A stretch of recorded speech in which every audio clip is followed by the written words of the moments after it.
when someone does something right or something fantastic, wonderful, I just want to tell him and her, what you're doing is great. If nobody ever told you this, I would tell you this.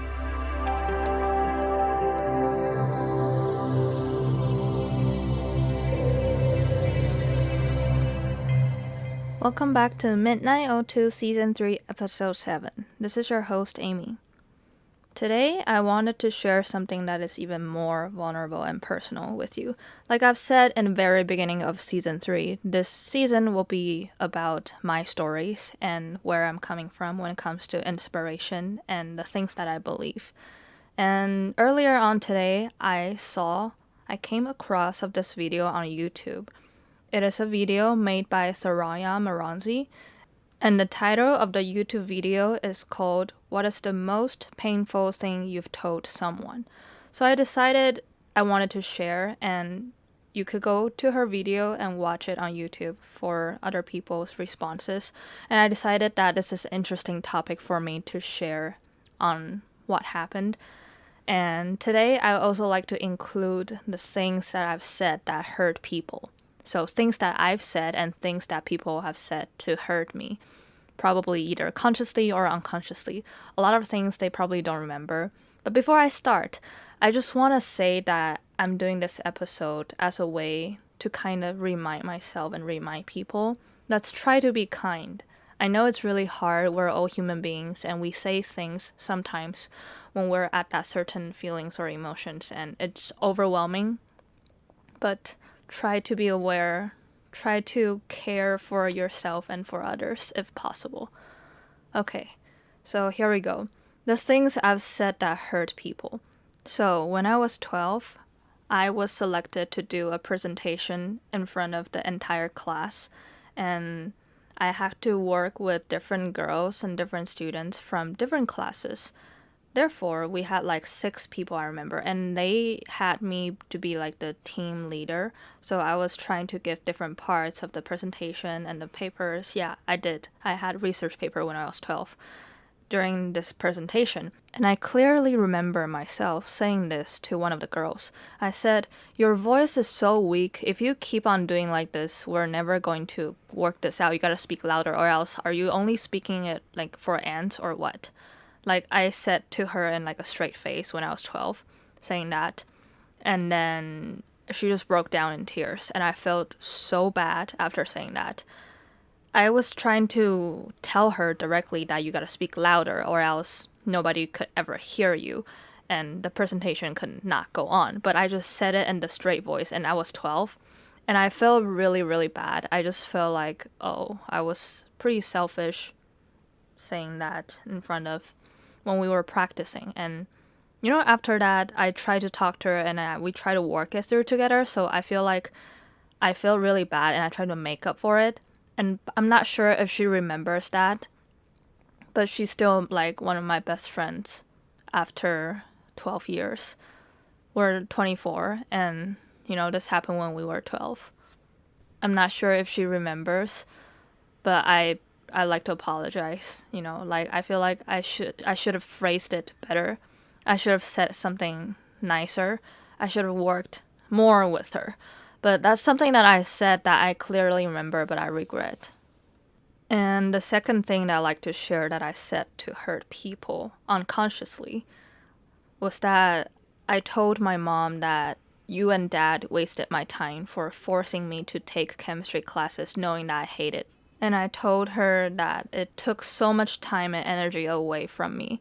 And I just told her how much I hated them talking about medical school every single day. Every day. And I hated it. And I told her for the past few years. Whenever she brought up medical school or chemistry classes, I felt like I didn't want to live. That's pretty much what I told her. And it was just a conversation between me and my mom. So my dad never got to hear this. And 2 days later, my mom told me that she regretted. She said she couldn't sleep and she felt really, really bad that she made me do that. And she couldn't do anything about it. Yeah, that's one of the painful memories that I went through. And the third one that I'd like to share was Years ago, there was this guy friend of mine, and we've been pretty close friends for a while, but I know that he liked me for 2 years. And I already told him from the very beginning that I'm sorry, I can't feel the same, and I couldn't give what he wanted, and he didn't want to give up. So for like the 2 years, he would be coming to me and telling me how he felt, and I felt extremely bad. I was trying to be nice in the beginning. I was saying we can be friends, but nothing more than that. And every time he said something that's a little bit over, I would always stop him. But then, years later, he kind of still felt the same way. And I had to say something that was really mean and rude to him. I was like, sorry, I'll never feel the same way about you. Not today, not yesterday, not tomorrow. And I think he was really upset. I felt really upset. I felt horrible saying that too. Because I feel like love should be something love should never be forced on someone. And I didn't want to. I don't understand how he had to do it to an extent that I had to say this to him face to face. So that was pretty difficult for me to say that. It hurt both him and me, I believe. Yep, that was a while ago.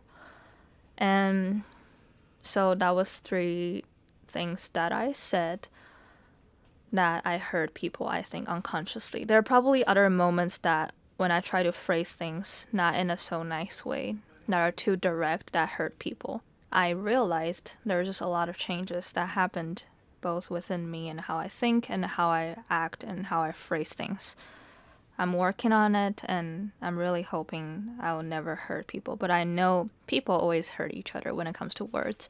That's the power in the language that we have. So I try to be accurate and be very careful when it comes to wording, but sometimes it's important to say things to people, because you gotta put your feelings first, but not in a way to hurt people intentionally. But I believe sometimes it's important to say no, and it's important to reject. It's important to state your minds, but those are valid points. It's just very difficult to find a balance of stating your opinions while keeping people at a safe distance that doesn't hurt themselves. Okay, now it comes to the harder, difficult part. For me to share things that I've been told that were horrible. First, start with something that's relatively lighter. Any of these was never easy. I'm not sure why I'm doing this episode, but why not? Okay, first thing is there was this one job that I really, really loved. I applied for 137 job applications, I believe, in like a year. And then there was this one job that I really, really wanted. And I was almost sure that I could get this job because they really, really loved me and I loved them. I could tell. And I pushed a lot of things away because I had to fit the time in with the scheduling and working with them. After 4 interviews and hours spent with them, COVID happened and they said they could no longer give the job position to anybody. They closed it, and due to that, I had to work with different companies and freelance contractors on the work schedule and everything. But another company interview afterwards failed me, pretty much. It was the most difficult thing. They didn't even say anything. They just didn't show up. It was 2:30 a.m. in the morning Taipei time because I wanted to stay up to match the time zone when I was in Taiwan. It's my responsibility, so that's what I did. And I was happy and I was available for them. After months and months of preparing for a different company's interview, the company never showed up. It was after rescheduling with them for 2-3 times, and the hiring manager said that was the only time they could do. So I woke up and put on makeup and everything at 2:30 in the morning, my time, just to wait in front of the video camera for the company interview. But they never showed up. I just stared into the camera blankly and was always nervous and waiting for them to show up. And I called their numbers, I emailed them, nobody answered. And I was really disappointed, but I waited for 3 hours. I remember it was 5:30 that I waited until, and I saw sunrise. I was just sad, and I ended up calling them again. They picked up and they said, "Oh, you have my apology." That was it. They said, "Yeah, we'll reschedule a different one with you." Okay.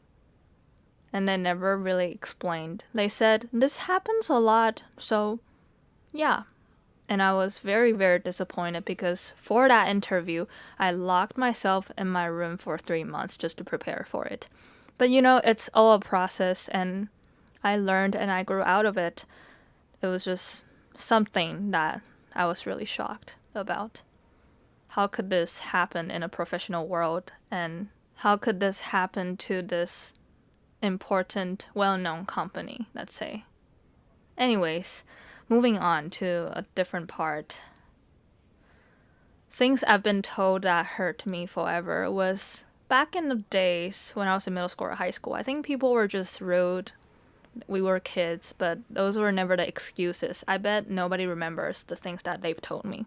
There was one girl, she said to me, "Your sweater is so ugly, you should just burn it." I remember I just stood in the middle of the hallway when she just pointed at me and my sweater in the winter when she said it. The reason why I was sad was not because she judged my fashion sense, It was, the reason I was sad was because it was a Christmas gift from my mom, and I knew that she took time to pick it for me, and she liked it when I wore it. So it was sad that she said I should burn it. The way that she phrased it and the expression on her face, I couldn't forget about it because I felt really, really upset about it. Yep. And another thing I've been told, it was also related with the way I dressed. The way I dressed was just very different from a lot of American kids, I suppose. I like a lot of Japanese, Korean, Taiwanese fashion-related stuffs. A lot of dress, a lot of skirts. And I was just different in a way, I guess. I just didn't fit in. So a close friend of mine, actually, I saw her as my best friend. She said to me, "Why are you dressing like a 3-year-old with those skirts and dresses you have?" She also added on, "Your thighs look just as thick as elephant thighs in those." And she was just laughing and playing around with other girls. And I still saw her as my best friend at that time, so I was just laughing but crying inside. Maybe it was a joke, but it happened a lot, and she would go on verbally abusing me like that in different comments, different ways with a lot of her classmates and family members as well. And for some reason, it always reminded me of when I was younger. So back in the days, 7, 8, 9, not sure. I was pretty young. I was in elementary school, and whenever I visited my cousin, there was this older cousin of mine. I think he was 25 or 27. He said to me, "Oh, you're going to the States. Sure, you'll fit right in. You know why? Because you're fat like many of Americans are."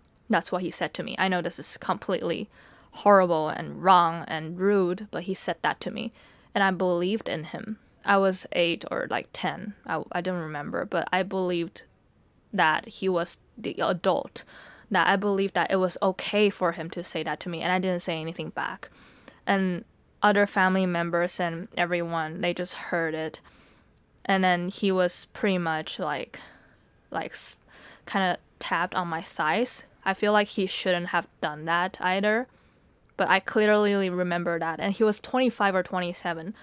I still know who he is. I no longer have any contacts with him, but whatever he said just stuck with me. I don't understand how he had to say that, and the way that he viewed Americans were just really twisted, and how he said that probably along with my friends and everyone around me, they made me feel really bad about my body, and I could never really talk about it. It was until years and years later, which is recently, after 10 years, 15 years, I've been able to talk more about it. but I received a lot body fat shaming things about my body. And one thing happened lately on one of my book launches. This is a really difficult episode for me to do, ladies and gentlemen. My dad, on the way back on the Uber, he said to me, he was like, "You look fat in the dress that you wore today. Is it because you eat too much American food and, along with other girls?" That's what he said on the way back from my book launch to the place I lived. And I was like, why does that bother you? Why do you have to say this on the day of my book launch?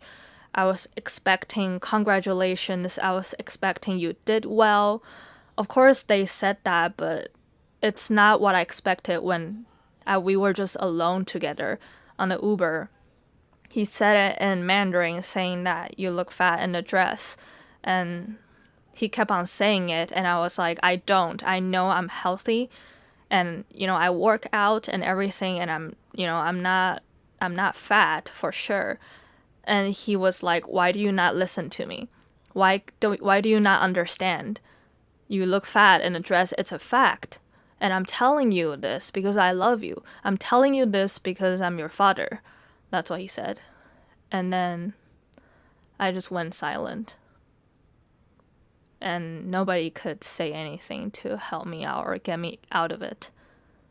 Later on, things that he said about my body still stuck with me, including things like when we were at the dining table during dinner time, he would be joking and say things like, if you keep on eating, you're not going to fit in a wedding dress.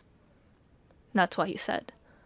And I looked at him like, I'm like wearing like XXS size, like XS or like small.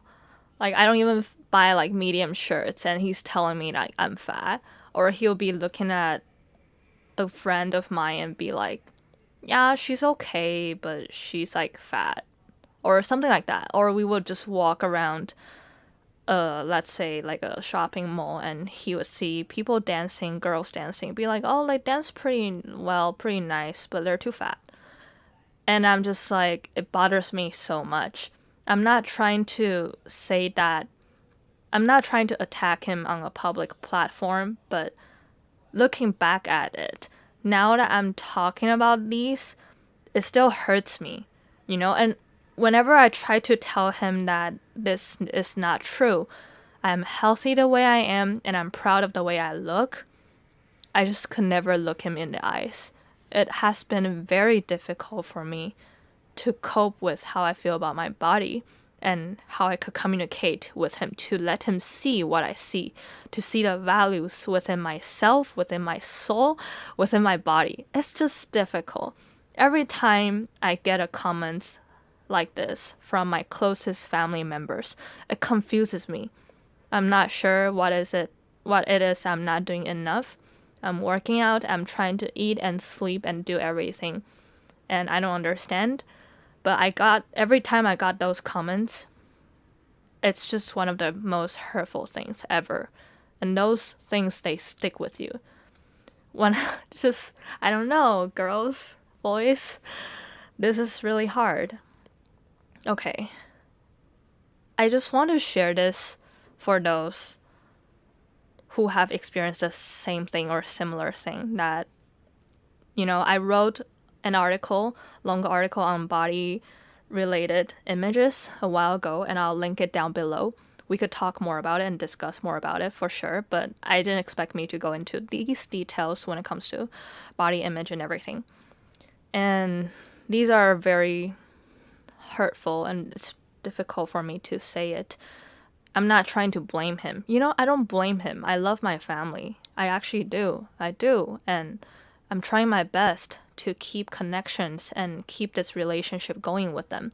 But to be honest, the things that I've been told, they were horrible and they're hurtful. And I don't know how to heal from them sometimes. I don't know. I'm just sharing these out loud. I'm not trying to attack anybody. It's just a way for me to cope with it, I believe. That's what I'm doing. And I remember when I was having mental illness or mental issues when I was in high school, I tried to talk to my dad that I was seeing a psychologist, and I was crying, I was breaking down, I couldn't control myself. He was telling me this one sentence. He said, "You're a freak." And he said that to me when I was 15, I believe. I clearly remember which chair I sat on. I remember what shirt I was wearing. I remember what I did afterwards. Ever since that, I never opened up to him about how I feel anymore. Or I tried. Every time I tried, I was always rejected. So I stopped showing my feelings in front of him ever since then, because of that one sentence he said. That pretty much ruined it. Yep. I tried to talk it out with him and with counselor and everything, but nothing worked out. The more I pushed back, the more I tried to communicate in different ways. It never worked. I tried. I love him. I want to love him. And I want him to love me the way I want him to.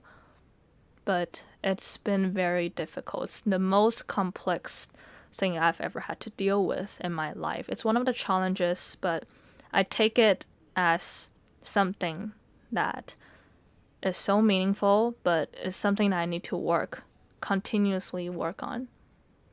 Okay. And the last thing I'd like to share today is one of the most horrible things I've been told. So here's a fair warning. For those who've had secondary PTSD, or if you are having symptoms of depressions or anxiety, please skip this and please close this episode. Just move on and don't have to listen to the rest of this. Okay, here we go. So a friend of mine told me, she said to me in the middle of the night, she said, "Why do you exist? Tell me why you're alive. Why don't you go kill yourself?" That's a clear, exact word, everything that this friend said to me. And she didn't realize what kind of mental state I was in. She said that to me regardless. And at first, I was being logical and told her I exist because there are still a lot of things I want to do. She said, "Why don't you end your own life? Why don't you go kill yourself?" And I said, I believe every life has its meanings, and I'm here because I have a mission. I have my calling. I'm a writer. I need to write. There are things that I want to say. There are things and a lot of values that I want to bring to the world and to the people. I'm not ending my life. That's what I said back to her. But as I'm recording, I'm like shaking while talking about this. She said that to me, and I was pretty much triggered, and it kind of indirectly caused a panic attack afterwards because of the things that I've experienced in the past. Okay, that was very difficult for me to say.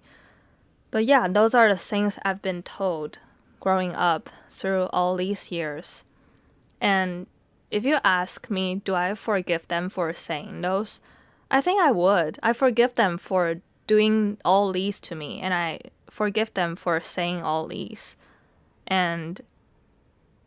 But is that okay? I don't think it's okay. You shouldn't say those things to other people. And I'm better now because I believe I can do better. There are more things I want to do and things that I want to tell people rather than focusing on the things I've been told. But if you were to ask me this question out of nowhere, these are my honest, transparent answers that I wanted to share. And I believe when it comes to pain, people unconsciously compare their pain with other people's pain. I just want to remind you and me that pain shouldn't be compared. Sometimes human beings, this is our human nature. We hear other people's stories of pain and we feel better unconsciously. But that's not why I'm sharing all these with you. The reason why I'm sharing this is because it fits in with this kind of storyteller theme of my season 3. And it's something that I want to record down for myself. And it's me, it's a part of me that people say things to you, and sometimes they mean it, sometimes they don't.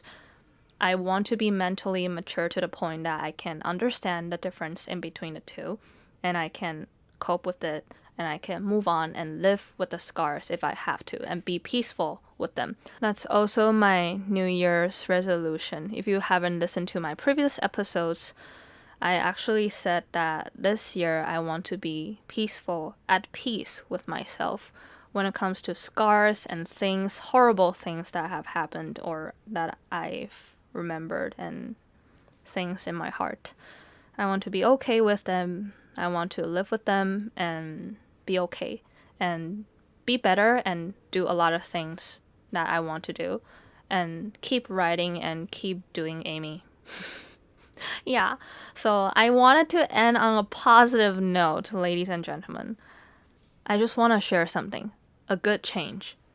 I started to compliment people more and more, probably ever since I dated my boyfriend. I just love complimenting people these days. When someone does something right or something fantastic, wonderful, I just want to tell him and her, what you're doing is great. If nobody ever told you this, I will tell you this. You're great. You're doing enough. You're wonderful. You exist and I love you. It's amazing of what you're doing. So I know I started to pay more attention to little details, and things that people did are so wonderful, and I'll just tell them, hey, you're amazing, this looks nice on you, and the specific details, the very specific part is really well done. And I tell people these because I thought they would know. I thought people would know that they're already doing well, but I realized people really don't know they're good.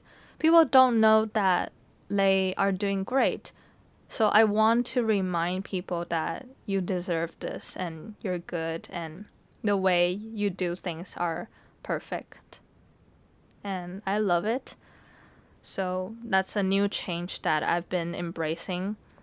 And I just wanted to let you know, and maybe you can start complimenting other people instead of hurting people with words, because there's a tremendous amount of energy that comes with words, no matter if they're verbal compliments or written down compliments. It's always nice for you and for other people to tell each other how much you're worth and you're great, and remind each other to be kind, to be a little bit kinder to yourself and to the world today. And this was a very personal and painful episode to do, I have to be honest with you. But I hope you like what I shared with you today. And if you have anything you want to discuss, I'm here for you. And you can always email me at ahcpoetry@gmail.com or DM me on my Instagram, and we could always talk about it and lead this discussion to a broader aspect when we can share with more readers, or tell me how you want me to engage with you in the broader conversations. There are different ways and methods that I've been thinking about, but that's it for today's episode, and I hope you've had a great day and have a great month. It's May already, I can't believe it. I know, and not sure if today was a good bedtime story. It probably wasn't. But it was something that I wanted to do and to be real with you. So now comes to bedtime, I guess. Thanks again for tuning into MidnightO2. And this is your host, Amy. And have a good night.